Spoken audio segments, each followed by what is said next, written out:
Let's take a look at universal stands, which expand the working area, provide more freedom in positioning the optical head above the workspace, and are suitable for working with large objects.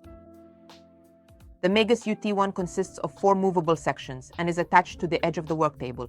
With the help of a reliable clamp, it allows for height adjustment, horizontal extension, and rotation of the structure.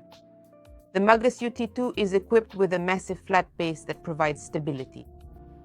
The stand can be adjusted in height, allows for horizontal movement and rotation. The eccentric clamp securely locks the tilt of the optical axis. An additional handle provides precise and smooth adjustment of the optical head's position in the horizontal plane. The MAGUS UT3 is designed for tasks that require especially stable positioning.